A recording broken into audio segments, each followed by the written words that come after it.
칼 858기 그 당시 교체승무원 기장이셨던 박명규님 딸이고요. 아버님이랑 아빠랑 각별했죠. 이렇게 제가 막내고 또 딸을 좋아했던 아빠였고, 그리고 이제 장난 많이 치시던 아빠예요. 애들 좋아해가지고 이제 동네 나가면 애들하고 그렇게 놀아요. 맨날 쉬시는 날. 근데 이제 비행 가기 전날 그날도 동네에서 애들하고 놀다가 그 맨홀 그 뚜껑이 열려가지고 아빠가 거기 빠지셨어요. 그래서 뭐 다리가 굉장히 많이 다치셨어요. 근데 많이 까지고 피가 나고. 그러니까 엄마가 나중에는 그때 이제 다리가 부러졌으면 못 나가잖아요. 근데 부러졌어야 되는데 너무 조금 다쳐가지고.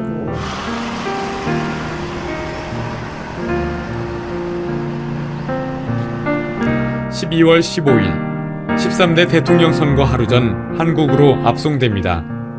급박하게 압송해 대통령 선거에 이용하려던 시도는 안기부 기록에 남아 있습니다. 마유미는 8일 뒤 김현이라는 본명을 밝히며 북한의 공작원이라고 진술합니다. 1990년 3월 27일 대법원은 사형을 선고합니다. 노태우 정권은 급히 위령탑을 세우고 한 달도 안 돼 김현이를 사면해버립니다. 김현이는 유족들에게 제대로 사죄했을까요? 30년 동안 유족에게 전화 한 통 하지 않았습니다. 사고가 아니라 실종이 됐다 그래서요, 비행기가. 실종. 예, 대부분이 근로자들이고 저기 하는데 오는데 이렇게 실종이 지금 어딘가 중간에 그 얘기하신데 거기서 실종이 됐는데 처음에 명단은 정확한 이름이 안 나왔어요. 저희 아저씨 남편. 이겠다 아니겠다 생각할 적이 아니. 그러고 있는데 거기에 탑승한 사람들 명단만 얘기를 하는데 두 번째 부르는데 정확하게 나오더라고요. 박정태라고. 그러니까 그 자리에서 제가 그냥 바닥에 쓰러졌던 것 같아요.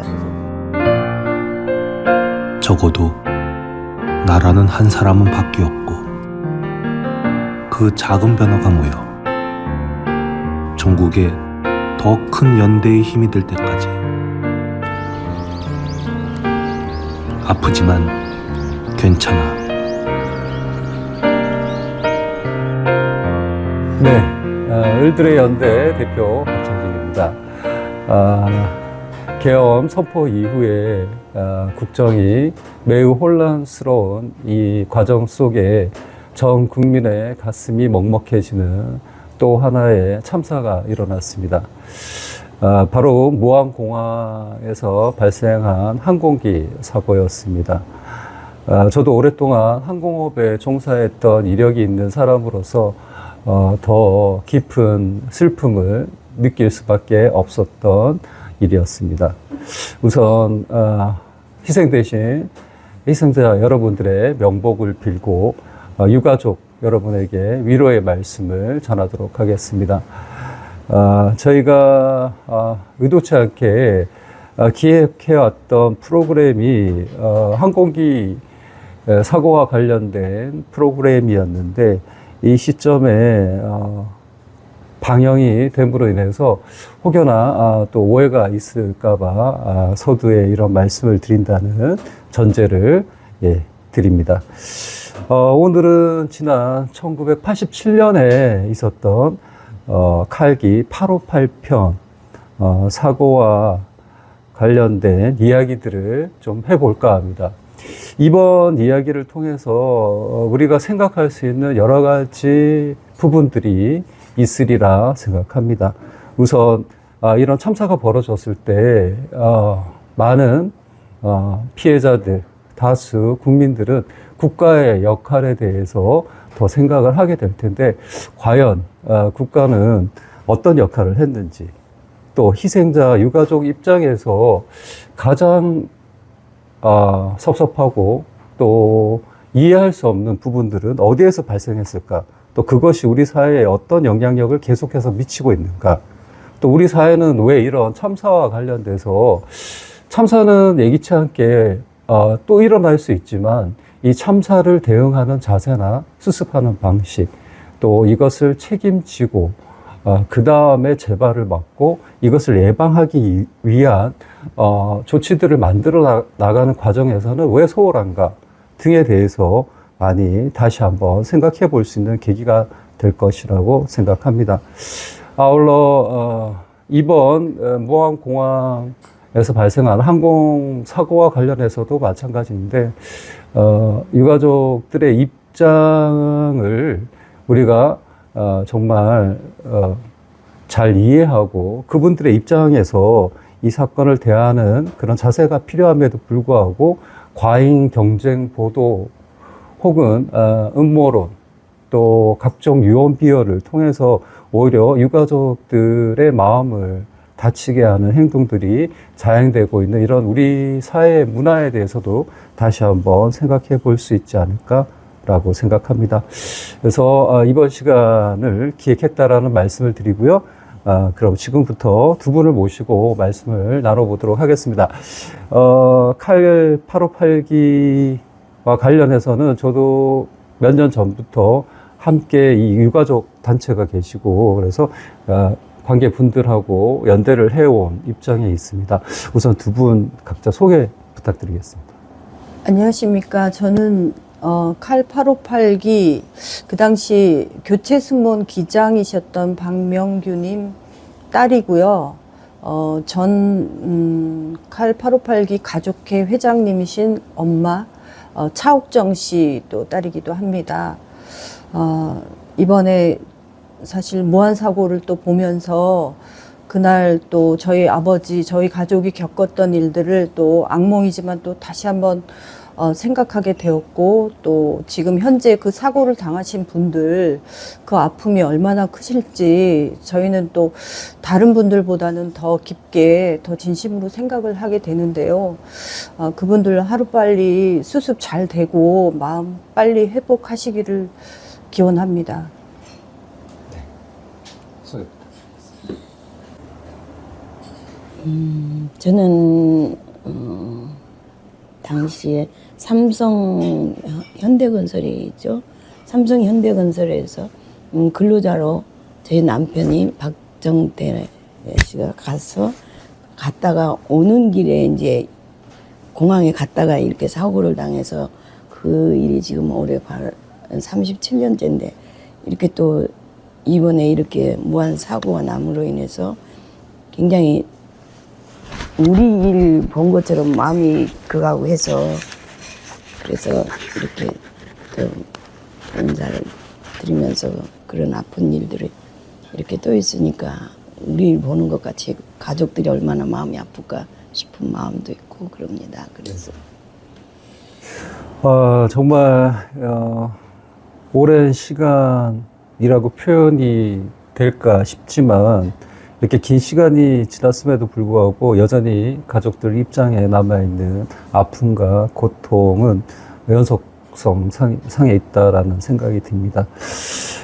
제가 이 사건과 관련된 이야기를 꺼내기도 조심스럽지만 네, 말씀을 드리자면 87년 11월 29일에 칼 858편이 이라크 바그다드를 출발해서 아랍에미레이트를 경유, 다시 방콕 돈무안 공항을 경유하고 서울 김포로 도착하기로 되어 있었는데 이런 사고가 일어났고요.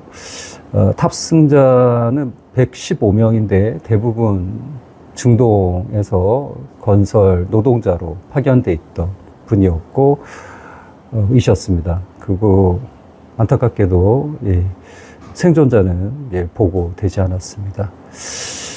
처음에 이 사고는 어떻게 알게 되셨나요? 사고는 이제 그날이 29일 날이 오는 날이죠. 공항에 나갔다가 우리 지금 막내 딸이 그때가 초등학교 2학년인가 그랬을 거예요. 데리고 둘이 나갔죠. 나갔는데 가는 도중에 저기 그 버스 안에서 공항 이렇게 직행 버스 있는데 그거 가는데 거기에서 이 방송이 나오더라고요. 근데 이름이 조금 틀려요. 정확하게 안 나와요. 근데 바로 되짚어서 또 나오더라고요. 근데 그때는 정확하게 이제 박정태라고 나오니까. 탑승객 명단이. 그래가지고는 정말 너무너무 그 자리에서 진짜 그 버스 안에서 제가 굴렀던 것 같아요. 굴러가지고 그대로 넘어졌는데 그때 제가 저기가 있었어요. 동생이 같이 갔었거든요. 남동생이 그랬는데 확실한 거 모르니까 너무 그렇게 마음 저기 하지 말고 마음을 추스르고 이제 좋게 저기에서 부추겨줘서 이제 앉아가지고 가가지고 공항으로 갔는데 그때 가족들은 연락을 받았어도 오기만 바라고 있죠. 이 방송을 저는 버스 안에서 들었는데 거기 사람들은 아무도 몰랐어요. 다 모르고 저는 우리 딸하고 같이 가가지고 거기 가서 저기 하는데 기자들이 막 와서 방송을 저기 하고 그러는데 근데 다 가족들은 모르고 있다가 이제 그 순간순간이 금방금방이지만은 다들 이제 저기서 이제 좀 듣고 얘기들 듣고 그래서 그런지 어쩐지 몰려들었어요. 그 공항 가기 전까지는 뉴스를 통해서 버스 안에서 듣기는 했지만 예. 현실적으로 다가오지 않았다 이런 말씀이신 네. 거죠? 그건 진짜 너무 근데 이제 이 남편 이름이 나오니까 그렇게 정확하게 나오고 그러니까 이제 알게 된 거죠. 그래갖고 공항에 가서 저기 했는데 이제 사고라는 게 이제 거기 가서 거기 가족들이 마중 나왔기 때문에 그때까지는 저 가서 내릴 때까지만 해도 모르더라고요 다. 저는 제일 먼저 알았죠 버스 안에서. 정확한 이름도 안 나오고 그랬었는데 다시 되짚어서 말이 막 나오면서 그 이름이 나오는데. 그럼 당시까지는 사고의 유형이 어떻게 된 건지 이 사고에 또 생존자가 있는지 여부까지는 파악을 못 하셨던 거죠? 전혀 모르죠. 알겠습니다. 거기서도 대한항공에서도 거기서도 이 가족들을 갖다가 저기로 해갖고 이 터미널 있는데 어디 무슨 호텔이 있었던 거 지금 생각도 안 나요. 근데 가족들을 대한항공 버스로 전부 다 거기 가족들이 이제 온 사람들 또 이제 계속해서 오잖아요. 막 이제 소식도. 그러니까 오면은 데리고 그냥 그가 이제 터미널 뒤에 무슨 호텔인데 그쪽으로 전부 다 데려다 전부 다 거기 다 갖다 놓은 한 거예요. 곳에다가 네. 이제 집합하게끔. 그래가지고 거기서 이제 저기 하면 계속 방송이나 뭐 이렇게 저기 하는 거나 듣죠. 그리고 37년 전이면 너무 모든 게 뭐 이렇게 인터넷이라든지 핸드폰이 안 있던 돼 시절도 때문에 아니기 때문에 모르죠. 전혀 모르죠. 그러니까 거기서 밤을 지새면서 그냥 무슨 저기만 들으려고 하는데 그 무슨 소식이 무슨 소식이 없죠. 아무것도 그래서 마냥 기다리기만 마냥 하시는. 기다리는 거죠. 비행기가 사고가 났는지 여기서 어떻게 된 건지 왜 오다가 거기서 오다가 그냥 지금 기억에 제가 잘 생각은 안 나지만 그때도 사고가 났다고 뭐 폭발했네 어쩌는 그건 전혀 몰랐던 것 같아요. 사고 유형은 전혀 모르고. 예, 아침에도 그냥 저기 하는데 계속 그냥 다 각자 방에다 넣었던 것 같은데 다 홀로 다 나왔죠. 다 나와가지고 사람들이 저기 하고 그랬지. 함께 대기하면서 예, 그거 어떤 그냥 소식이 있는지 뭔 기다리고. 소식이나 기다리고 있는 거죠. 그때도 폭발하는 거는 몰랐던 것 같아요. 그럼 최종적으로 이게 사망 사고까지 갔다라는 건 언제 아시게 되셨나요? 잘 모르겠어요. 지금 생각이 지금 안 기억은 나요. 안 나시고. 네. 근데 여하튼 사고가 나고 나서 공항에 가긴 했지만 이 사고가 어떤 유형인지 그 사고가 사고의 나서 간 내용 게 아니라 그냥 남편 공항에 마중 나간 거였죠.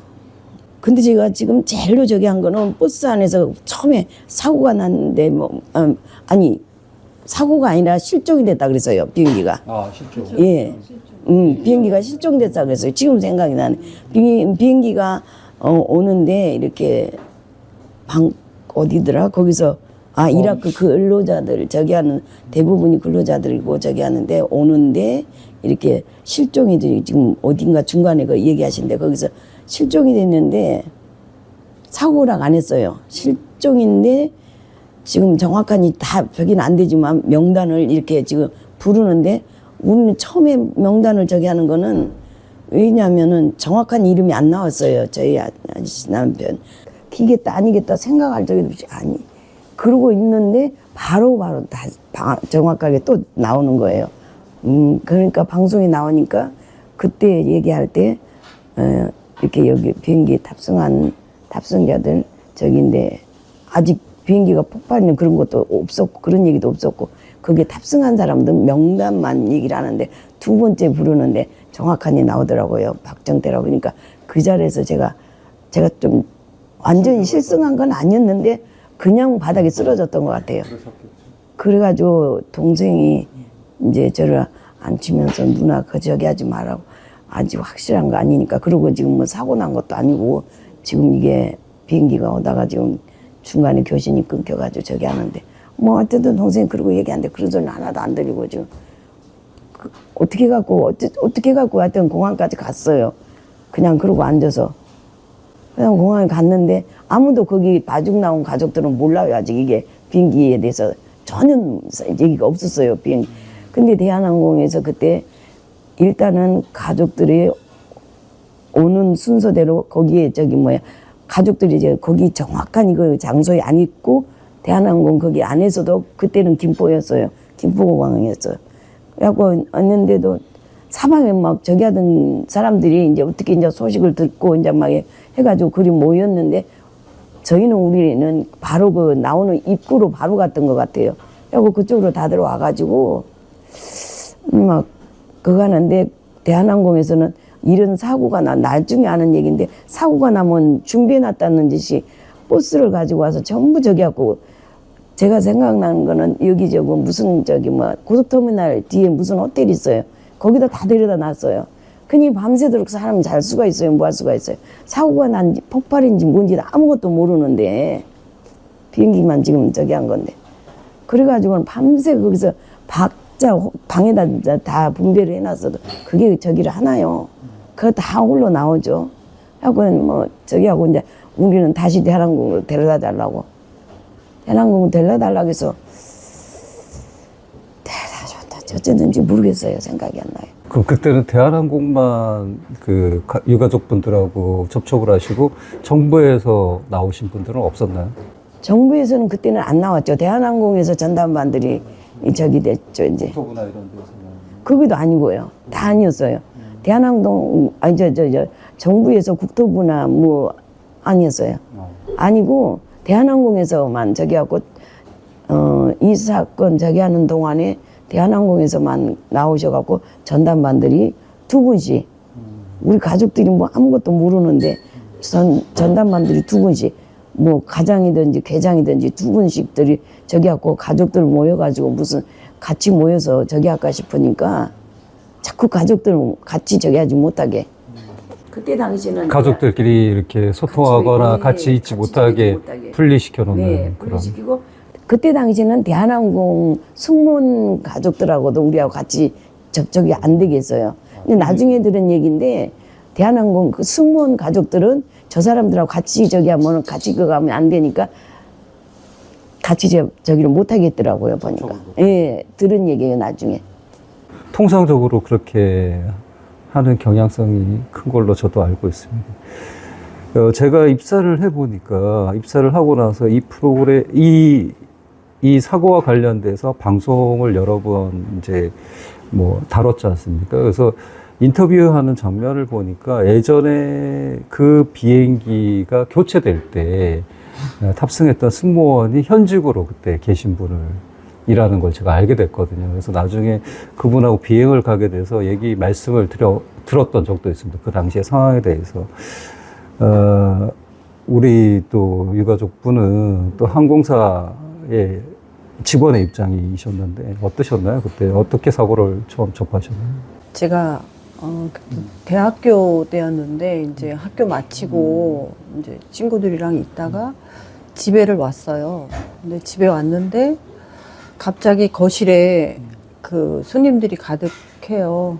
근데 이제 그분들은 아버지 이제 기장이셨으니까 동료분들, 아버지 기장 동료분들이 너무 막 심각하게 앉아 있는데 보니까 분위기가 이게 무슨 사고가 났구나. 막 뉴스 나오는데 보니까 비행기가 없어졌다는 거예요. 실종. 근데 그 실종을 놓고 그 뭐 위로 겸 엄마는 이제 계속 실신하시고 너무 심각하니까 그 아빠 동료분들께서 북한에 소행 갔다. 근데 하이제킹 갔다. 납치한 것 같다. 예전에 어. 납치 사고들이 몇 번 네. 있었기 때문에. 거의 막 납치 쪽으로 말씀을 많이 하셨어요. 그리고 뭐 그때는 뭐 폭파 이런 거는 얘기가 전혀 없을 때니까 그 비행기를 그렇게 없앨 수는 없다. 하이제킹 한 거다. 여러 가지 그래서 추론들을 하시는. 예, 그 말을 듣고 저는 이제 방에 들어가서 그냥 전 또 아빠랑 굉장히 친밀한 사이였어요. 근데 그냥 저절로 그냥 무릎이 땅에 꿇어져요. 그러고 막 신앙은 없었지만 그때 기도를 막 하는데 그냥 속으로 기도를 하는데 그냥 날이 바로 샜어요. 저는 막 한 몇 분 안 한 것 같은데 아침이 됐어요.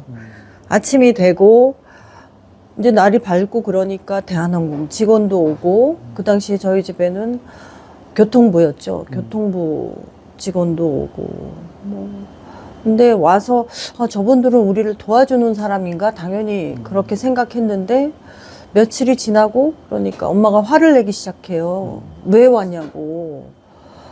그러니까 도와주는 사람인데 엄마가 화를 내요. 그래서 엄마 그 생각은 뭐였냐면 이 사람들이 지금 보상을 협의하기 위해서 온 사람들인 거예요. 일 처리를 하고 뭐 사고 어떻게 수습하는지 이런 얘기를 하러 온 사람이 아니고 그러니까 처음부터 거의 보상 협의를 하고 가족들을 이렇게 좀 진정시키기 위해서 사고를 좀 막기 위해서 사건 종결을 위해서 보상을 얘기를 하니까 엄마는 지금 사람이 어떻게 됐는지도 모르고 굉장히 우리는 오랜 시간 동안 아빠 살아있다고 생각했어요. 그래서 집 전화번호를 한 20몇 년을 안 없앴어요. 아빠가 외국에서 어떻게 전화를 몰래 할 수도 있다. 그러니까 저희한테 사실 좀 희망도 줬어요. 뭐 어떻게 희망을 좀. 그러니까 뭐 말로는 그 김연희 뭐 그때 한국으로 이송되고 뭐 사고처럼 폭파처럼 얘기는 했지만 수색을 안 하고 발견을 안 하니까 뭔가 은폐된 뭔가 있을 수 있다. 존재가 있을 수 있다. 다른 여지가 있다라는 뉘앙스가 있었다. 예, 그리고 폭파를 했다는데 구명정이나 배에도 폭파 흔이 없고 국가수에서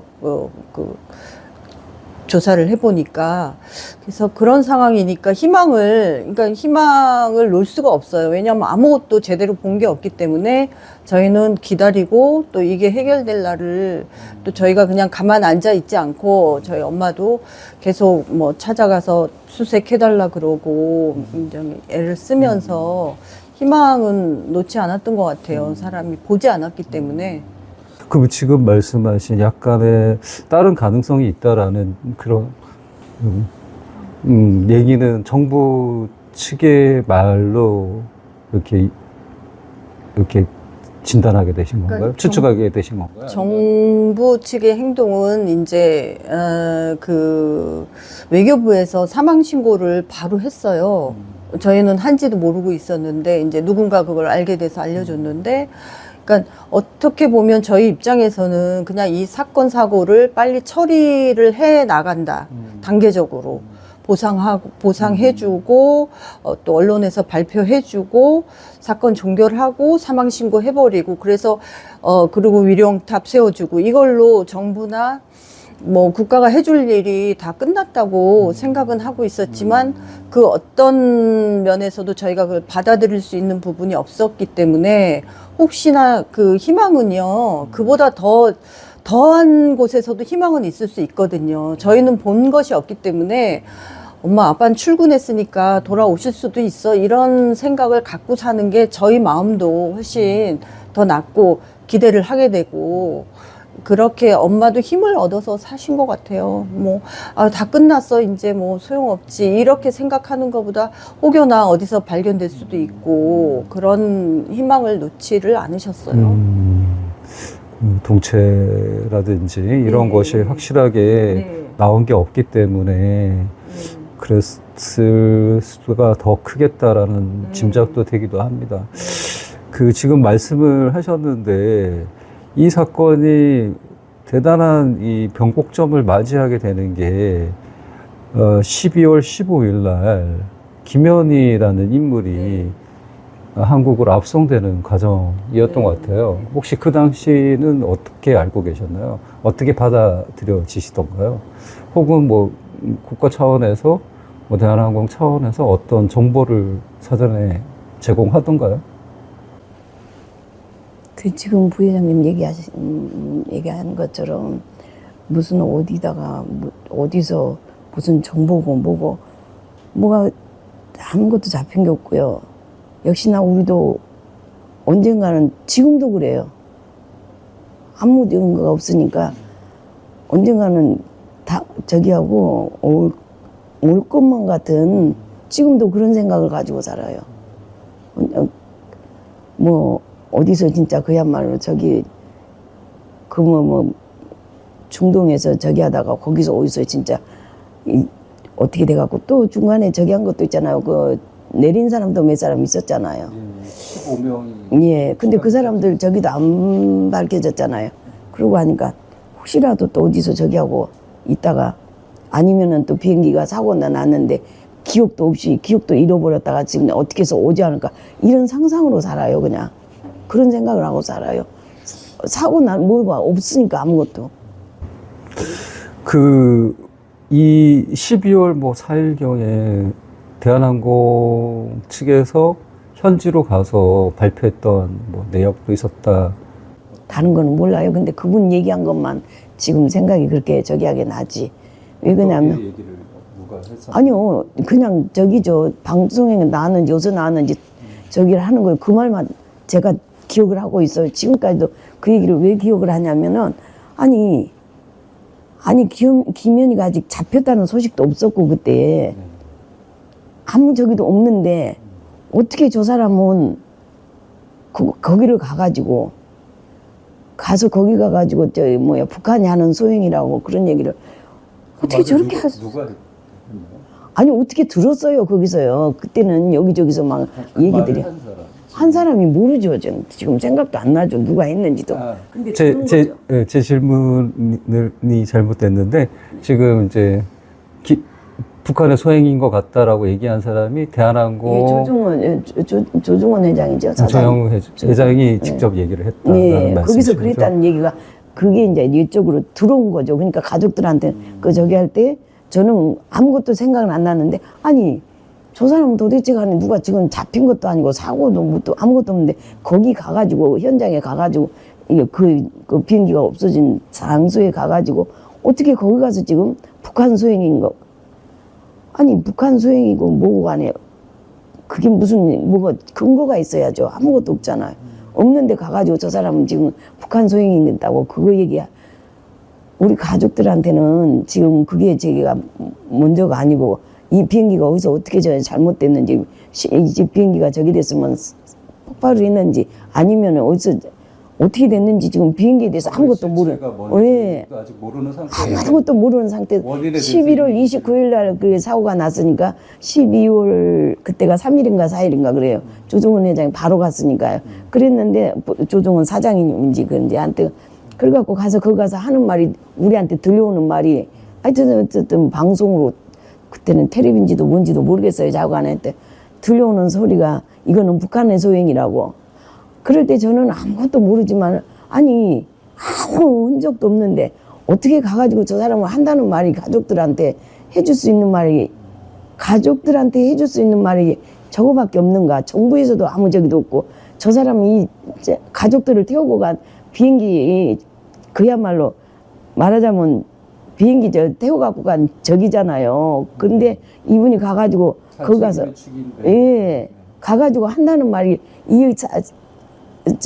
저기 승객들한테 저기 하는 건 없고 가서 북한 소행인가 보다 이 말을 지금 여기서 해야 되는가. 그게 나는 그때 들을 때도 그렇지만 한 번도 그거를 어디다 하고 싶었어요. 얘기를 진짜 어떻게 저렇게 할 수가 있는가. 그러면 우리 또 유가족 분들께서는 이 15일 날 김현희가 올 때 그 이전에 이 사고 유형이 어땠다라는 뭐 소통이나 정보를 들어보신 게 있나요? 그러니까 그 이후에 저희가 정보를 듣는 곳은 그냥 똑같아요. 언론, 뉴스 프로그램. 이제 그것만 보고 있는 거예요. 그거 보면서 소식을 듣고 혹시나 이제 대한항공 직원이나 누가 오면 좀 다른 뭔가를 얘기해 줄 것인가 이렇게 저는 기대를 좀 했는데 그런 일을 하러 오신 분들 같진 않았고요. 그래서 저희는 이제 알아볼 곳이 없으니까 그냥 그 당시에는 특히 그랬던 것 같아요. 그냥 뉴스 보고 뉴스에서 나오는 게 사실인가 보다. 근데 나는 속으로 그냥 저는 학생이니까 그냥 우리 아빠가 운이 없었나 뭐 이런 생각에 받아들이는 걸 운명적으로 받아들이고 그리고 이제 혹시나 또 살아계시기를 기대는 물론 했지만 저희는 항상 그랬던 것 같아요. 그리고 김현희라는 그때 정치도 잘 모를 때잖아요. 근데 김현희라는 사람이 뭐 잡혀왔어요. 잡혀왔는데 그 모습을 보면서 저게 뭐지? 갑자기 어떻게 저렇게 빨리 뭐 누군가 범인을 잡았어? 그런 이제 의심을 하고 보기 시작했고 또 제가 판단하기에는 너무 큰 일이고 이제 어른들 얘기를 들으면 이상하다. 갑자기 어디서 저렇게 선거 전날 뭐 범인이라고 테러범이라고 데리고 왔나? 그런데 이제 그때부터는 이제 의혹이 쌓여가는 거죠. 왜냐하면 그 당시만 해도 막 수사를 철저히 해서 제대로 발표하고 가족들한테 알려주고 그런 과정이 없었어요. 그냥 김현희가 왔으니까 이게 됐다. 이 사건은 이걸로 끝이다. 아예 단정 지어버리는 네, 결과로 네, 갔다. 네. 그래서 이제 이게 여전히 가족분들 입장에서는 더더군다나 더 실제적 사실이 뭔가라는 의구심이 들고 제대로 된 정보가 소통되기를 바라실 것 같은데 지난 참여정부에서 과거사 조사위원회를 구성하고 제일 핵심 증인이라고 할 수 있는 분이 정부의 발표에 의하면 김현희 씨이기 때문에 김현희 씨에게 10여 차례 면담 출석해서 약 350가지 정도의 의문점이 그 조사위 차원에 있더라고요. 얘기를 해달라고 했는데 김현희 씨가 이제 나타나질 않고 진술을 거부하는 바람에 더 이 사건이 지금 실체적 진실에 못 다가가고 있는 것 같습니다. 어머님은 그때 이제 현장에서 그 이후에 김현희가 폭파해서 이 사건이 발생했다라는 정부의 이제 행동 이후에 정부가 어떻게 유가족들에게 정부에서 한 거는 정부에서는 아무 저기가 없었고요. 이렇게 뭐 방송으로 뭐 저기 하는 얘기는 들어도 아무 저기가 없었고 단지 전담반 두 사람이 그때 과장하고 계장이었던 것 같아요, 대한항공에. 근데 우리만 그런 게 아니라 전 가족들한테 다 그렇게 저기가 전담반들이 있었어요. 그래가지고 예, 그래갖고 그분들이 하는 얘기만 듣는 거죠. 근데 그분들이 와가지고 하는 얘기가 아까 보상 얘기 나오잖아요. 근데 지금 보상 얘기 이게 왜 보상 얘기가 나오지? 아무 비행기 일단은 비행기를 저기에서 사고를 났으면 사고에 대한 실체를 우리 가족들한테 보여주고 무슨 그 다음에 저희가 있어야 되잖아요.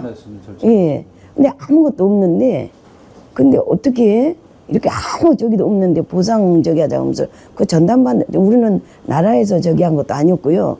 어떤 국토부에서 온 것도 아니었고 그 전담반들이 예, 대한항공 그 전담반들이 와가지고 사인하라고 해서 이름 쓰고 그리고 저기 하고 그렇게 하고 그랬던 거고 그리고 이제 가족들이 굉장히 이렇게 대한항공에도 가서 저기 하려고 사실을 아무 저기가 없으니까 가도 가족들이 이렇게 저기 하고 같이 좀 한 몇 년 동안은 그렇게 다녔죠. 그래도 대한항공 가도 그냥 우리 가면은 무슨 정말 그야말로 어디 못 볼 것이 온 것 같고 벌레 비오는 가는 것처럼 우리 가면은 그냥 피하고 조정원 사장도 그때 우리 가면은 출근하다가도 뒤로 들어가서 저기 해버리고 그러면은 가족들이 그냥 너무 마음이 그하면은 어떤 데는 또 좀 만나서 저기 얘기 좀 하자고 저기 하고 그러면 들어갔는데 들어가고 여기서는 우리가 아무것도 저기 할 게 없으니까 교통부로 가야 된다고. 그러면 교통부로 가죠.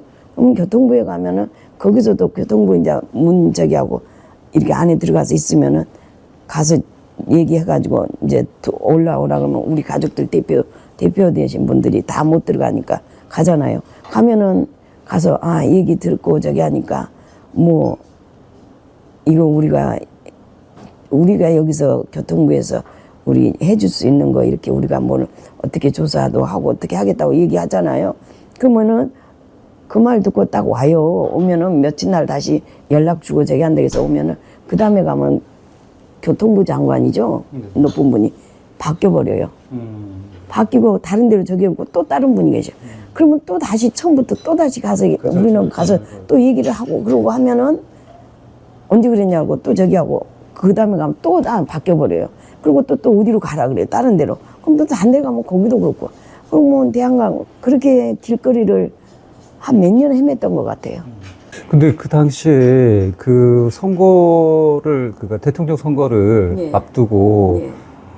또 뭐 김현희가 이제 북한 공작원으로 예. 이렇게 됐다라는 정보 발표가 있고 나서 유가족분들이 국가적인 뭐 행사에도 같이 가시고 했던 걸로 알고 있는데요.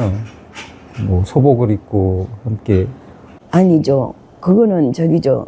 그때도 우리한테 저기 하는 거 국가에서 저기 한다기보다도 대한항공 전담반들이 우리한테 저기가 돼서 그분들이 이렇게 인도하면은 따라가서 가족들이 다 모여서 저기 하고 그랬죠. 그 뭐예요? 저기도 치르고 그랬죠. 뭐 그 뭐예요? 장례 치른다고 하나요? 뭐라고 해야 되나요? 그렇게 하고 그랬죠. 그런데 그것 때도 정부에서 이렇게 우리는 그런 저기를 받은 적이 없어요. 정부에서 받은 게 없고요. 그 전담반들이 그렇게 해서 이제 결론적으로 이제 이렇게 그 보상금 합의 그러고 나서 이제 다 절차가 그렇게 그걸 당신들이 하고 그리고 이게 장례 치르고 장례 합동 위령제인가요? 뭐 그거 치르고 그렇게 하고 그러고 나서 그게 합동 위령제가 겨울이었었어요. 그때도 눈이 왔던 거 보니까.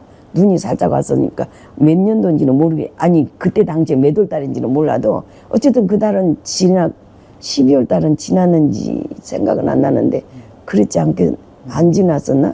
그래가지고 그렇게 지내고 그러고 나서는 이제 대한항공하고도 이제 다 저희가 된 거죠. 다 정리가 돼버렸죠. 그러고 나니까 이제 그 다음부터서는 우리가 이제 교통부도 찾아가고 막 그랬던 거죠. 정부에서 우리 뭐 저기 준 건 없고. 네, 그리고 제가 이제 여쭤보는 거는 그 북한 공작을 규탄하는 네네. 그런 게 있었고 거기에 유가족들도 예, 그렇죠. 네. 그런데 규탄하는데도 갔었죠. 가는데 그때 당시에 어딘지는 모르는데 갔어 나오라 그래서 이제 우리 가족들 대표들이 나오라 해서 가면은 거기에서 이제 우리 가족들을 있는 거는 저기인데 그때는 안기부가 제일 무서운 데였었어요. 네. 안기부 사람들이 중간중간에 다 나와서 앉아 있어갖고 가족들이 말 한마디 하려고 하면 말을 못하게 해요. 말을 못하게 하면서 당신 그렇게 말했다가는 너무 무서운 말을 하니까 강주 그때 어떤 분이신데 지금 모르는데 그분이 자기 형님인가 그랬는데 와가지고 뭐라고 얘기하려고 했다가 안기부 직원이 너무 뭐라 그러니까 그 뒤로는 당신 그렇게 하면 당연히 좋지 못하다고 무서워가지고 그 말을 저는 그 현장을 지금도 생각이 나는데 너무 무서워가지고 저기 했는데 그 뒤로는 그분이 무슨 저기를 받았는지 한 번도 안 나오셨어. 그 뒤로는 무슨 그렇게 가족들이 이렇게 어디 모여서 어디 가고 그러자기도 안 왔었어. 그러니까 그거는 이제 정부가 기획한 행사 같은 건데 예. 그러니까 북한을 규탄한다. 근데 이미 이전에부터 소통이 있었던 것도 아니고 유가족과의 공감이 형성된 것도 아니고 유가족들은 이게 테러에 의해서 이렇게 됐다라는 인정이 없는데 그 장소에만 동원이 되셨고 그렇죠. 거기서 자유스럽게 말할 수도 없었고 그렇죠. 근데 이미지는 바깥으로 나갈 때는 마치 이 테러로 인한 이 사고가 발생된 것을 유가족들이 인정하는 것처럼 돼버리는 그냥 상황이. 가족들은 거기에 이렇게 저기 한다고 하니까 우리를 위해서 한 것처럼 그러니까 나가서 앉아 있는 거죠. 김현희가 그랬냐 그러면서 우리가 뭐라고 이렇게 말 한마디라도 하려고 그랬다가는 그러면은 너무 무섭게 그렇게 막아버리니까 통제를 하고. 예, 통제하고 그러니까 뭐 우리는 지금 지나보니까 그게 왜 그래 거기를 뭐하러 갔던가 싶을 정도로 그래요. 어떻게 보면 정부가 이용을 한 거네요. 예, 이용을 한 거죠. 이런 비극적인 사건을. 뭐 소복 입고 나와서 뭐 김현이 뭐 재판하는데도 나와 있으라. 그게 우리가 소복 입고 거기 나가서 앉아 있겠어요. 근데 너무너무 진짜 그런 게 더 마음이 아파요. 너무 가슴이 아프고 마음이 아파요. 저 인간들이 정말 전두환이 저 인간들이 지기들 선거 치르려고만 갖다 저기 갖고 내일 16일 날이 선거였었어요. 그때가요. 12월 16일 날이 선거인데 15일 날 김현을 잡아갖고 와서 이렇게 북한이 이렇게 만행을 저지르고 하니까 저기 하지 말고 선거가 정권이 바뀌고 그러면 안 된다고 이렇게 돼가지고 다들 저기 선거하는데 노태우 찍으라고 막 그래가지고 저기 하고 자기네들 할 일만 하는 거지 우리 가족들은 자기네들이 그거 하는데 우리는 괜히 소복 입고 갔던 것도 너무 마음이 아프고 이용을 하니까 가족들을 그거 진짜 국가가 국민을 위해서 우리 이런 위해서 해준 건 아무것도 없죠. 해야 될 역할은 전혀 하지 않고 네. 본인들의 목적을 위해서 우리 목적은 오직 가족들을 저기 비행기가 뭐 어떻게 돼서 사고가 나서 어떻게 실체가 있고 아니면 폭발했다든지 어디 저기다 아무것도 지금 모르잖아요. 없잖아요. 지금까지도요. 그런데 지기들을 이용해갖고 가족들을 2번, 3번 죽이는 거죠. 가족들을. 너무너무 지금 생각하면 너무 가슴이 아프고 어떻게 사람이 탈을 쓰고 저렇게까지 할 수가 있나. 지금 어떤 사람도 난 요번에도 뭐한 그런 말 하면 안 되지. 사고 났는데도 난 그 생각이 나더라고. 저 인간 전두환이하고 똑같은 짓 하는 것 같아서. 그 정말 이런 이제 그 당시 시대적 상황이 있었다고는 하지만 김현희가 이제 급거 압송되는 과정을 보고 또 우리 유가족에서도 느꼈던 바가 있으실 것 같은데 어땠나요?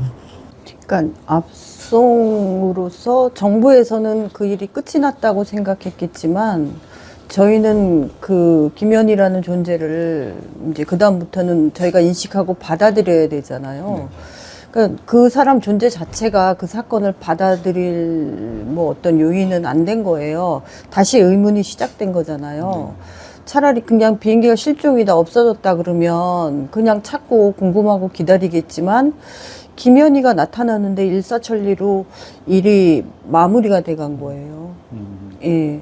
근데 거기서부터 거기서부터는 저희는 이제 진상 규명이 시작되고 정부에서 이제 김현희를 사형 선고를 한 다음에 사면을 바로 해주잖아요. 해주고 나서 이유가 뭐냐면 이 사람이 유일한 산 역사의 증인이다. 응? 이 사건에 대해서 예.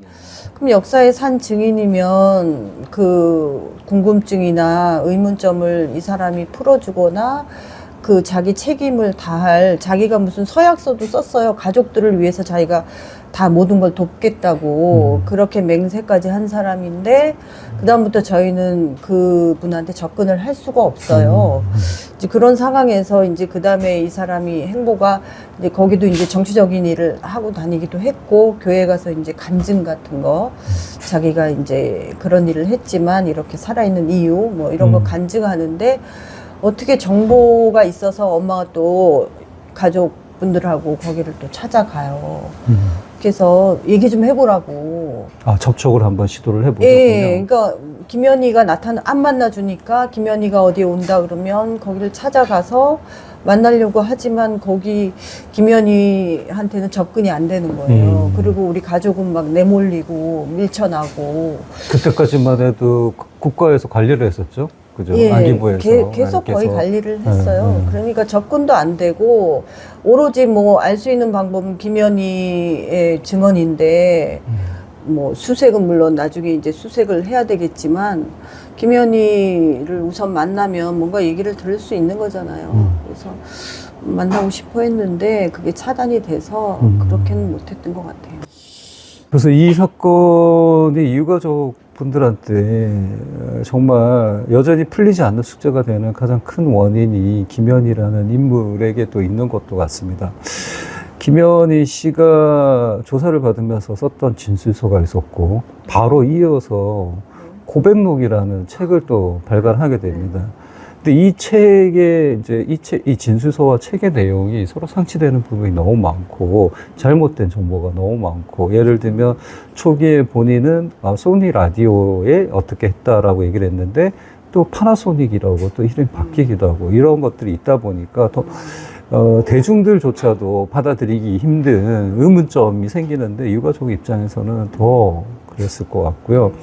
더 이제 지금까지 어떻게 보면 유가족을 아프게 하고 두고두고 상처를 주는 일이, 이 김현이라는 인물을 그렇게 이제 사면을 급격하게 짧은 기간 안에 주면서 그 이후에 후속 조치로서 유가족과의 만남이라든지 실제적 진실을 당사자, 뭐 김현희 씨가 유일한 증거라고 했기 때문에 그 입을 통해서라도 전달받을 수 있는 계기가 있었다 그러면 양상이 조금이라도 달라지지 않았을까라는 생각이 듭니다. 이 와중에 우리 유가족 분들에게는 또 새로운 이야기의 전개라고 할 수도 있는데, 긴 시간이 지나고 나서 2018년도에 일부 언론들을 시작으로 당시에는 버마였지만 지금 미얀마로 바뀐 그곳에서 이제 동체가 발견됐다, 뭐 확인 작업이 있었다, 이런 일들이 이제 진행이 됐는데, 그 과정들에 있어서 하실 얘기들이 있다고 들었는데요. 네. 그러니까 그동안은 어떤 그런 터닝 포인트가 될 만한 특별한 일이 없었어요. 그래서 이제 추도식 위주로 추도식하고 저희 이제 주장하고 뭐 전두환 집 앞에 간다든지 뭐 진상규명 하자, 그런 뭐 여러 사회단체에서 또 도움을 주시기도 하고 그런 일을 진행하다가 우연히 미얀마 사업하시는 분을 통해서 그 동체 추정 사진을 받게 됐어요. 현지에서 발견됐다는 사진을. 거기 뭐 바닷가에, 미얀마 바닷가에 그 동체로 추정되는 물질이 있다. 그래서 그 사진을 입수를 하고 이제 그 사진을 토대로 유가족 입장에서는 그때 상당히 놀라셨겠네요. 갑자기 희망이 막 크게 생겼죠. 그래서 이제 모든 이제 전력을 거기다가 투자해서 이제 언론이 또 나서주는 분이 있어서 거기 촬영을 한번 갔다 오시고, 이제 그걸 가지고 국회에서도 또 그때 정동영 의원님이 그 동체 추정 물질 그 비행기 휠이에요. 그걸 가지고 이제 국회에서 말씀을 하셨어요. 이거 찾으러 가야 되지 않느냐. 그래서 이제 이슈화는 됐어요. 다시 그때. 한번 환기시킬 수 있는, 네네. 오랫동안 묵혀져 있고, 뭐 우리 유가족분 말씀하신 것처럼 어떻게 보면 정부에서 단도리가 되던 입장에 있었는데, 또 일방 통행적으로 이 사건이 규정되는 게 있었는데 국면 전환이 되는. 네. 그리고 이제 정부가 또 조사를 할 마음이 있는, 의지가 있는 거를 저희가 느끼고 계속 이렇게 추진을 해왔었죠. 그러다가 2019년도인가요? 이 대구 MBC에서 기자분이 이제 그 심층 취재를 하면서 잠수부까지 동원해서 네네. 동영상으로 실제로 이제 그 해변가에 이 동체가 그대로 이렇게 남아있는 모습을 촬영하는 일이 있었습니다. 그러고 정부하고의 협상이, 뭐 얘기가, 소통이 좀 달라진 게 잘 있었나요? 됐어요. 그렇게 해서 이제 그 정부 측에서 동남아 파트가 또 있으시더라고요. 그래서 미얀마 정부하고 연결을 하고 계속 연락을 하고 저희가 회의도 여러 차례 가졌어요. 그렇게 해서 네네, 유가족 대표들하고 정부 간의 회의를 거쳐서 저희가 예산까지 받게 되었어요. 그래서 공식적으로 갈 수 있는 길을 거의 열어서 준비가 다 되었었어요. 거기 이제 미얀마에 출발할 인원도 선정하고 뭐 예산까지 전문가들하고 업체 선정 끝나고 다 되었죠. 다 되었는데 뭐 운이 없게도 미얀마 사태가 1월 달인가 터졌어요. 미얀마 내전. 네네. 내전으로 인해서 뭐 그 전에 코로나도 있었지만 내전이 생기니까 또 도저히 이건 갈 수 없는 상황이 되어버렸어요.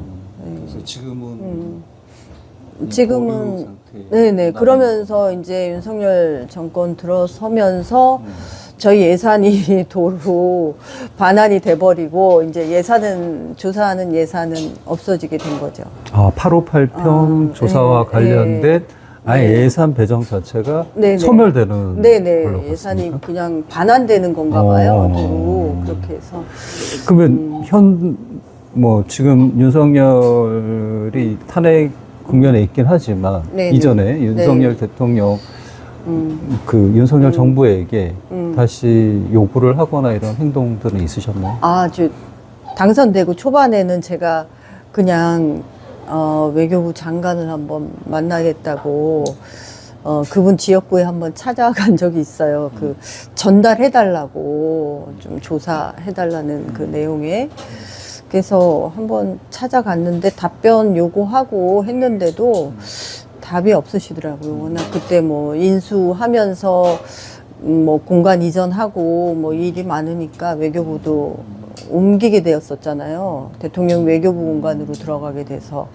그러면서 답도 없고, 근데 별로 사실 기대는 안 하고, 혹시나 해서 한번 찾아가 봤는데, 답이 없었고, 이제 그 이후로는 이제 조금 더 기다려야 되겠다라고 생각하고 있어요.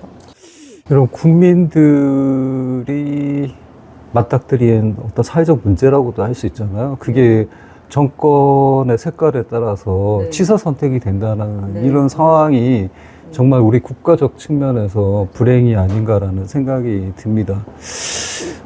제가 이제 전자에도 말씀을 드린 바 있지만 1996년도에 대한항공에 입사했는데 당시 비행기에서 이제 이 858편 교대 승무원이었던 사무장님을 만나게 됐었는데 그분이 되게 오랫동안 트라우마를 갖고 계시더라고요. 왜냐하면 그 당시에 중동에서 오는 비행기가 저도 2000년 초까지만 해도 우리 뭐 전체적인 항공기 기제 자체가 좋지 않았기 때문에 뉴욕 같은 경우를 가더라도 한번 중간 경유를 해서 기름을 채우고 해야지만 다시 날 수 있는 거였기 때문에 이 사고편 같은 경우에도 바그다드를 출발해서 아랍에미레이트에 있는 이제 아부다비를 가고 다시 방콕의 돈무안 공항을 가고 그래서 서울로 오는 이런 과정이 있었는데 그 해당 사무장님이 했던 말씀 중에 기억에 남는 게 그 교대되는 승무원들을 다 알잖아요.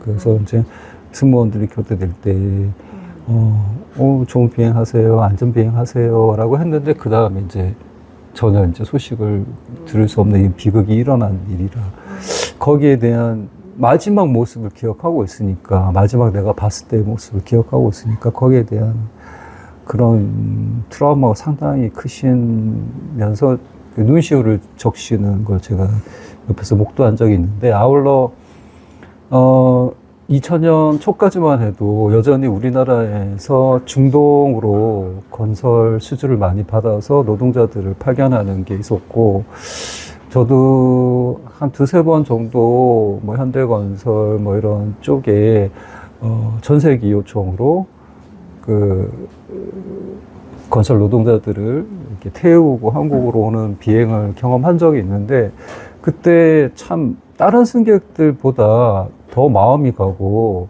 제가 이렇게 했던 게 일단 그 중동이라는 국가가 지금과 달라서 당시만 해도 뭐 한국적인 음식이라든지 이런 걸 많이 접할 수 없는 분위기였다 보니까 기내에 오셔서 전부 다 고추장 달라고 얘기를 서로 정말 아우성일 정도로 하시는 모습. 근데 그게 뭐 이렇게 나를 괴롭게 한다 이런 생각이 드는 게 아니라 마음속으로 이분들이 얼마나 극한의 노동 환경에서 일을 하셨길래 이러실까라는 생각이 들었고 또 이분들이 돌아오시면서 면세품을 되게 많이 구매를 하세요. 그래서 저희가 이제 농담으로 정말 농담으로 월급 많이 받으셨나 봐요. 이렇게 얘기를 하면 웃으시면서 월급이 문제가 아니라 제가 울컥해질 때 뭐 길게는 몇 년 만에 가족을 만나러 가는 길이라 가족들 선물을 사간다.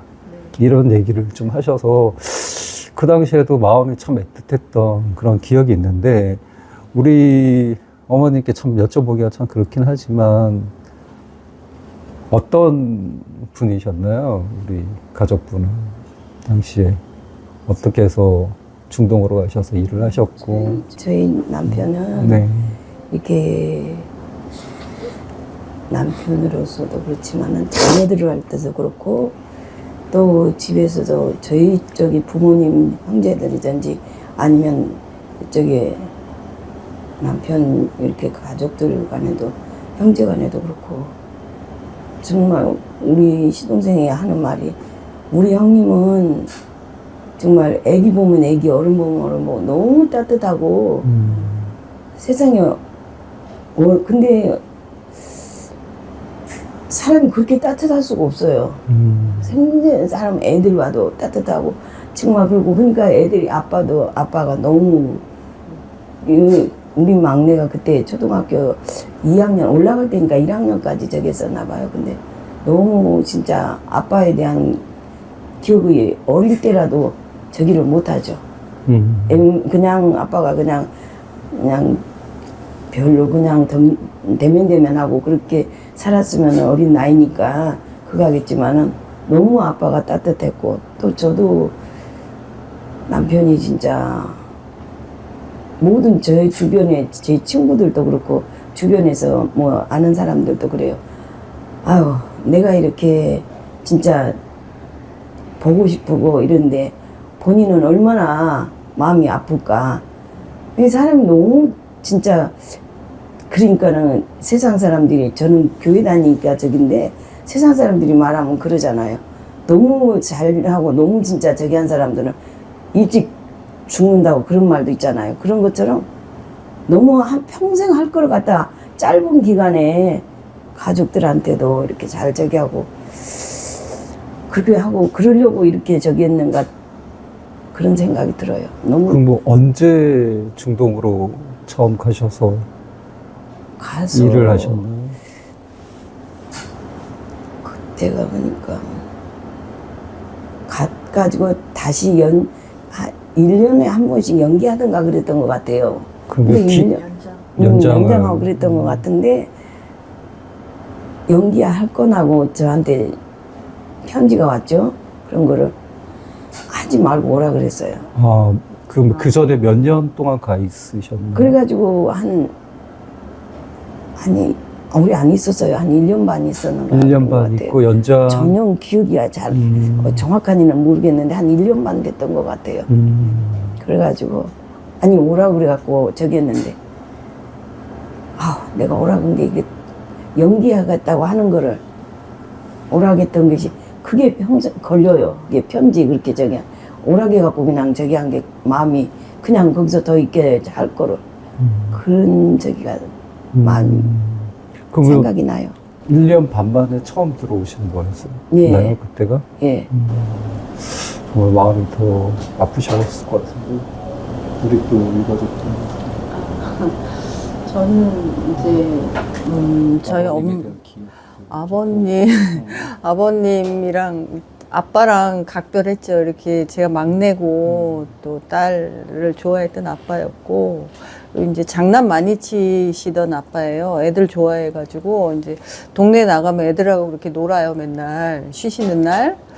근데 이제 비행 가기 전날 그날도 동네에서 애들하고 놀다가 그 맨홀 그 뚜껑이 열려가지고 아빠가 거기 빠지셨어요. 그래서 뭐 다리가 굉장히 많이 다치셨어요. 근데 많이 까지고 피가 나고 그런데 이제 비행 나가셨어요.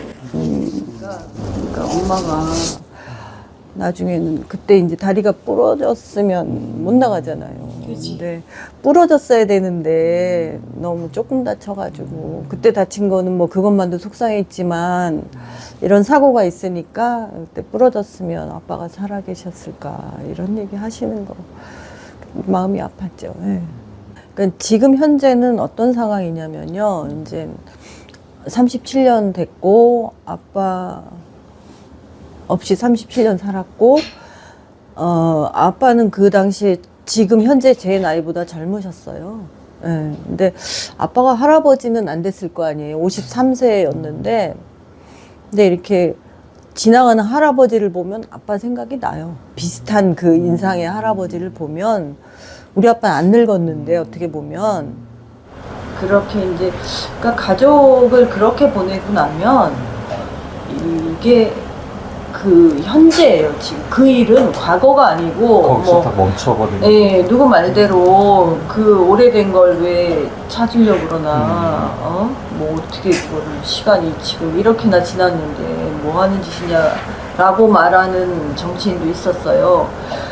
근데 저희한테는 그냥 현재고, 아직 저희 아빠는 이제 일하러 가신 거잖아요. 그 비행을 나가셨다가 퇴근을 못 하신 아버지인 거고, 근데 이제 그런 삶에 있어서 이제 어떤 누군가 한 명이 희생되면 거기에 관련된 가족이 여러 명이 있잖아요. 그 사람들한테는 다 가슴에 이제 이게 한이 되고, 특히나 이렇게 밝혀지지도 않고 뭐 찾지도 못한 아버지를 둔 딸 입장에서는 되게 뭔가 미안하고,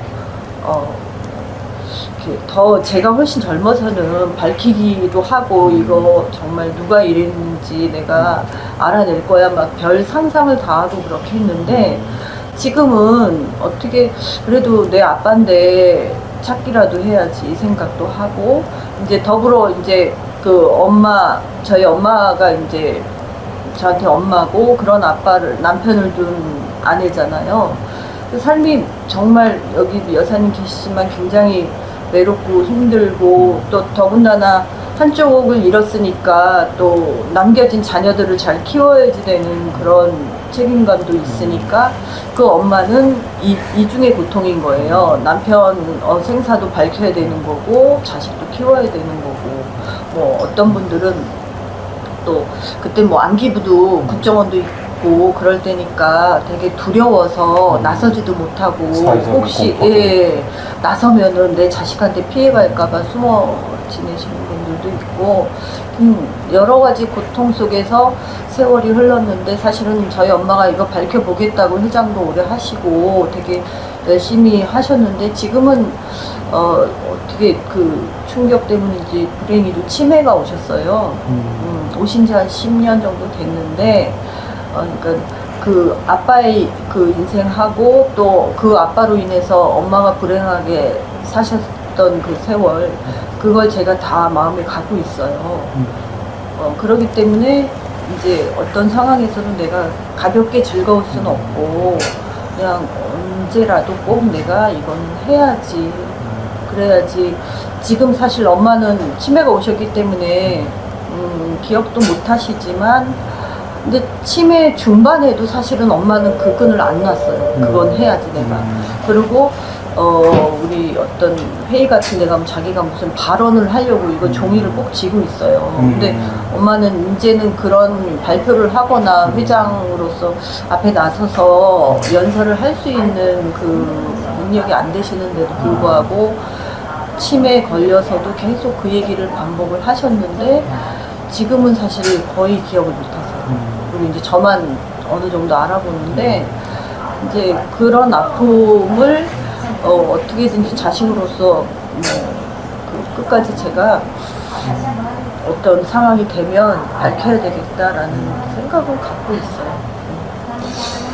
어떻게 보면 이런 어떤 사건도 마찬가지고 사고도 마찬가지고, 그걸로 파생되는 어떤 비극이 생겼을 때 당사자들과 그 주변의 인물들에게는 그 비극이 온전하게 해결된다는 것도 참 어려운 일이고, 어느 순간에 멈춰져 있다, 여전히 진행형, 혹은 어느 순간 갑자기 이게 도드라져서 다시 아픔이나 슬픔으로 다가올 수밖에 없다라는 것 같습니다. 그래서 이번 무안고학에서 발생한 항공기 사고와 관련해서도 저희 다 이렇게 더 처연하게 공감할 수밖에 없다라는 생각이 들고요. 아직 완결되지 못한 부분을 풀어야 되는 그런 과제가 우리 국가에게 좀 있다라고 생각합니다. 네. 앞으로 만약에 이제 새로운 정부가 들어설 수도 있는 것이고, 뭐 그걸 떠나서라도 진영을 떠나서 국가가 어떤 지금 역할을 앞으로 해야 된다, 뭐가 필요하다 이런 점에서 그런 게 있을까요?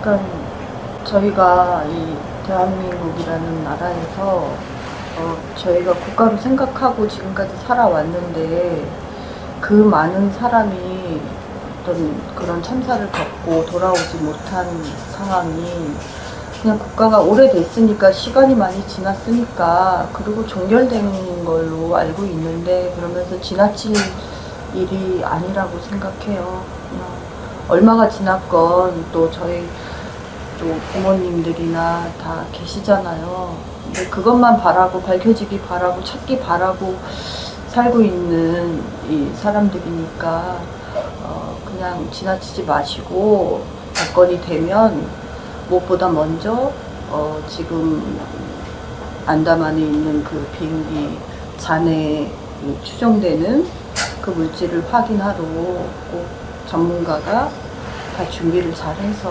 가서 한 번만은 꼭 찾아줬으면 좋겠어요. 그게 시작인 것 같아요. 지금 하신 말씀이 어떻게 보면 작은 노력이었지만 지난 참여정부 때 이 조사위원회가 꾸려지면서 했던 말과 일맥상통해 있는 것 같은데요. 그 조사서 말미에 이런 얘기가 있습니다. 반성 없는 테러범을 유일한 증거라고 하면서 특별 사면하면서 정작 가장 중요한 증거품은 제대로 찾으려고 노력하지도 않고 심지어 폐기까지 하는 그런 사태가 있었던 국가 책임의 방기가 있었다. 그러니 유가족 입장에서는 여전히 정부를 신뢰할 수 없고 모든 정보 또한 진실이라고 믿기가 힘들다. 그래서 아직까지 진실을 요구하고 있는 것이다. 라고 말미에 쓰여 있었는데 저는 그 말이 정말 맞다고 생각합니다. 그래서 아직까지 이 실체를 밝힐 수 있는 그런 여지가 남아있기 때문에 비행기라는 그 동체가 발견됐고 했기 때문에 이것과 관련해서 우리 정부가 책임 있게 나서주기를 다시 한번 말씀을 드리겠습니다. 그것이 유가족 입장에서는 제일 먼저 선언해야 될 첫 번째 일이 아닌가 싶습니다. 그 모든 참사의 배경을 우리는 단순한 업무적인 일로 처리하려는 경향이 우리 국가 내에 팽배해 있는 것 같습니다. 그것이 유용했을 때는 우리 국가가 좀 경제적으로 힘들었고 또 다양한 주체들의 다양한 아픔을 다 끌어안을 수 없는 국가적 행정 능력에 부재가 있을 때는 어쩌면 변명이 됐는지도 모르겠습니다. 그러나 현재 우리 국가는 세계 6위의 경제 대국이라고 스스로 자부하고 있고 선진국 대열에 들어섰다라고 정부 스스로 얘기하고 있습니다. 하지만 가장 답보에 있는 것이 우리 내에 있는 여러 문제들, 또 우리 국민들의 아픔, 이런 것을 제대로 국가가 책임지고 처리하고 또 이것을 나중에라도 다시 재발되지 않게 하기 위해서 어떤 시스템을 바꾸고 또 매뉴얼을 만들고 하는 그런 작업들에 있어서 여전히 책임이 방기되어 있고 소홀한 것이 아닐까라는 생각이 듭니다. 그렇기 때문에 지난 거의 40년 가까이 지나간 이 일이 현재까지도 비극으로 진행되고 있는 이유인 것 같기도 합니다.